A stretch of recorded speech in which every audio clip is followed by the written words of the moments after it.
George पंचम की नाक पाठ में स्वाभिमान शून्य भारतीय शासकों पर व्यंग्य है। लेखक ने आज़ाद भारत के उन शासकों का उपहास उड़ाया है जो अपने आत्मसम्मान को भूल चुके हैं। वे अतीत में हुए अपने अपमान को भूलकर अत्याचारियों का सम्मान करने में लगे हुए हैं। उन्हें भारतीय महापुरुषों, शहीदों और संघर्षों की कोई चिंता नहीं है। तो उस समय भी यही एक बहस चल रही थी कि जॉर्ज पंचम की लाट अर्थात मूर्ति पर नाक रहने दी जाए या हटा दी जाए। अर्थात आंदोलन चल रहा था कि उस मूर्ति पर नाक रहने दी जाए या उसको हटा दिया जाए, क्योंकि अनेक मूर्तियों से या अनेक मूर्ति हटा दी गई थी। तो हथियारबंद पहरेदार तैनात किए गए वहाँ नाक सुरक्षित रहे, अर्थात जॉर्ज पंचम की नाक को कोई नुकसान न रहे या कोई उसको हटाए नहीं। हिंदुस्तान में जगह जगह पर ऐसी नाकें खड़ी थी, अर्थात हिंदुस्तान के चौराहों पर या कस्बों में अनेक ऐसी मूर्तियां थी कि जो अंग्रेज़ों की ओर संकेत करती हैं कि जिन्होंने हमारे ऊपर अत्याचार किया, आज भी देश आज़ाद होने के बाद भी आज भी हम उन्हीं की चिंता करते हैं।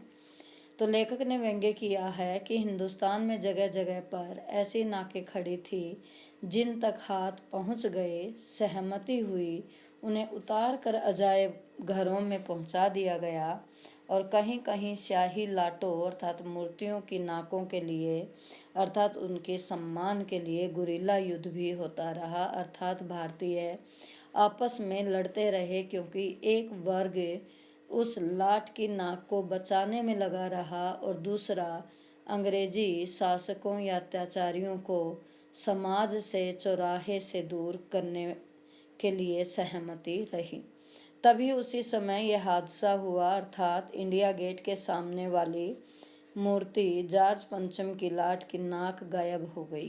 अर्थात उस मूर्ति पर नाक पहले लगी हुई थी जो अब नहीं रही, जबकि हथियारबंद पहरेदार तैनात थे। गश्त लगती रही, अर्थात सिपाही घूमते रहे ताकि मूर्ति को कोई नुकसान न हो, लेकिन इतनी सावधानी बरतने के बाद भी नाक चली गई। अर्थात समाज में कुछ ऐसे देशभक्त रहे होंगे या सचेत व्यक्ति रहे होंगे कि जिन्हें जॉर्ज पंचम के सम्मान की चिंता नहीं थी या उसकी नाक को हटा दिया गया। अब समस्या यह थी कि रानी आए और नाक न हो, अर्थात एकाएक परेशानी बड़ी सरगर्मी हुई, अर्थात बड़ी बहसें हुई, आपस में विचार विमर्श हुआ कि क्या किया जाए कि अब इस मूर्ति पर कैसे नाक लगाई जाए। सही रूप से यहाँ भारतीयों पर लेखक ने व्यंग्य किया है।